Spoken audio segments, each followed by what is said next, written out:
Hi எல்லாருக்கும் வணக்கம். Welcome to remind மாமா யூடியூப் சேனல். இன்றைக்கி மார்கழி 9வது நாள் விலாக் தான் பார்த்துட்டு இருக்கீங்க. மார்கழி மாதம் நேற்று பிறந்தது போல் இருக்குது. இன்றைக்கி 9 நாளும் போயிடுச்சு. இன்றைக்கி பார்த்திங்கன்னா அழகான குட்டி ரொம்பவே கலர்ஃபுல்லான ஒரு மயில் கோலம் தான் போட்டுட்டு இருக்கேன். இது போட்டு முடிஞ்ச அப்புறம் எனக்கே ரொம்பவே ஆச்சரியமாக இருந்தது. அவ்வளோ அழகாக இருந்தது. அந்த கலர்ஸ் எல்லாம் ஒன்று ரொம்பவே மேட்சிங்காகவும் ரொம்பவே அழகாக இருந்தது பார்க்குறதுக்கு. போடவும் ரொம்ப ஈஸியாக இருந்தது. கண்டிப்பாக ட்ரை பண்ணி பாருங்கள். அப்புறம் பார்த்திங்கன்னா என்னோடய பொண்ணுக்கு ஸ்கூல் லீவ் கொடுத்ததால் இப்போ ஸ்டாண்டில் வச்சு வீடியோ பண்ணுறதில்ல. என்னோடய பொண்ணே அழகாக வீடியோ பண்ணி கொடுத்துருவா. அது எனக்கு கொஞ்சம் ஈஸியாக இருக்குது எடிட் பண்ணுறதுக்கு.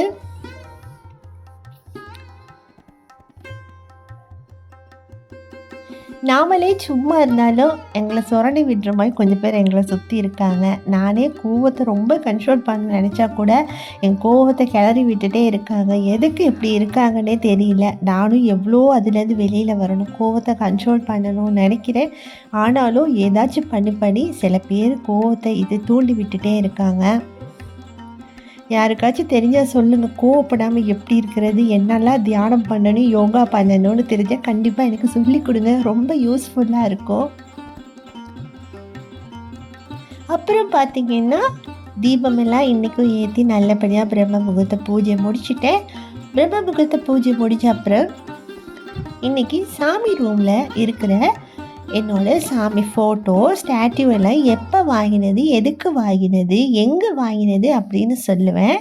ஸோ இன்றைக்கி குட்டி பூஜை ரூம் ரொட்டீன் மாதிரி கூட அது இருக்கும். ஸோ கண்டிப்பாக ஸ்கிப் பண்ணால் ஃபுல்லாக பாருங்கள். நான் இப்போ சொல்கிறேன். இது தான் என்னோடய பூஜை ரூம். சின்ன ஒரு செல்ஃபில் வச்சுருக்கேன். என்னால் முடிஞ்ச அளவுக்கு அழகாக மெயின்டைன் பண்ணிகிட்டு இருக்கேன்.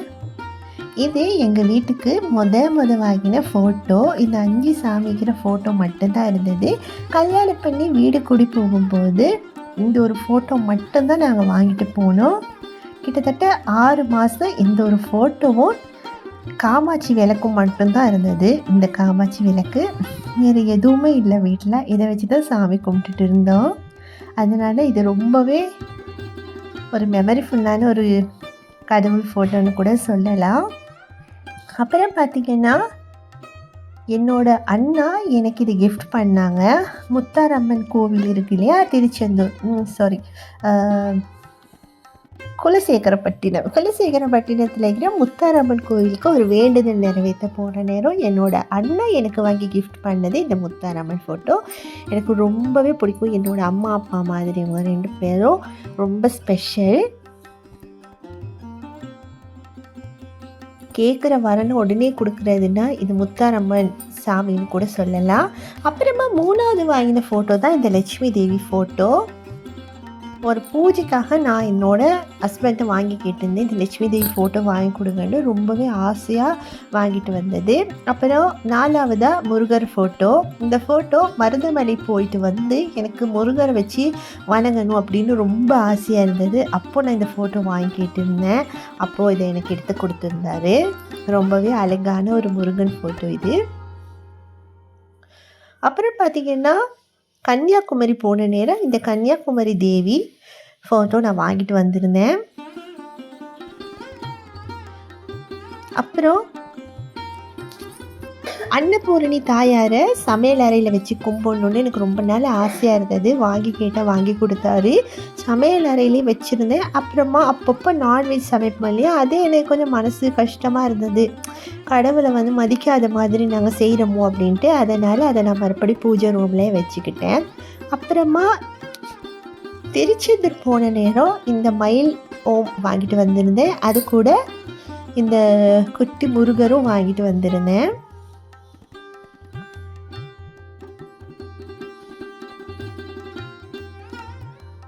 அப்புறமா ரொம்பவே ஆசைப்பட்டு எனக்கு திடீர்னு ஒரு ஆசை வந்தது. நான் என் கணவர்கிட்ட சொன்னேன், மாமா எனக்கு விநாயகர் வீட்டில் வச்சு கும்பிடணும். எனக்கு ஃபோட்டோவாக வேணாம், பெரிய சிலையாக வேணும். சதுர்த்திக்கெல்லாம் வச்சுருப்பாங்க இல்லையா, அந்த மாதிரி பெரிய சிலையாக வேணும்னு. அப்போது சரின்னு சொல்லிட்டு ரொம்ப அலைஞ்சு தேடினோம். 2-3 ஹவர் தேடிட்டு ஹஸ்பண்ட் சொன்னாங்க, அது அந்த டேஸ்க்கு மட்டும்தான் எல்லா இடமும் செஞ்சு விற்பாங்க, இப்போ கிடைக்காது அவசரத்துக்கு, இன்னொரு நாளைக்கு தேடலான்னு ரொம்ப சேடாக வீட்டுக்கு திரும்பி வரும்போது ஒரு மண்பானை செய்கிற கடையில் இவர் இருந்தார். அலைக்க தூக்கிட்டு வந்துட்டேன். அப்புறம் பார்த்திங்கன்னா மீஷோவில் ஆர்டர் பண்ணி இந்த சிவன் ஸ்டாட்யூ எடுத்திருந்தேன். சாம்பிராணி கொடுத்தேன். அதில் சாம்பிராணி கொடுத்து எனக்கு மனசே வரலை. அவர் அலங்காரம் பண்ணி ஒரு ஓரமாக உட்கார வச்சாச்சு. அப்படியே இந்த குட்டி விநாயகரையும் நான் மீஷோவில் தான் வாங்கியிருந்தேன். அவரையும் அழகுபடுத்தி உட்கார வச்சுருக்கு. அப்புறம் பார்த்திங்கன்னா இந்த வேலு, இப்போ மாலை போட்டு திருப்பரங்குன்றம் போய் வந்தோம் இல்லையா, அந்த நேரம் இந்த வேல் வாங்கிட்டு வந்திருந்தேன்.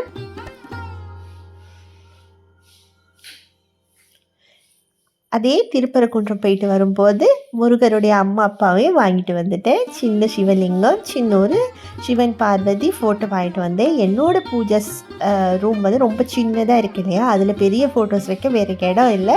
ஸோ குட்டியாக கொண்டு வந்து அவங்களே வச்சுட்டேன்.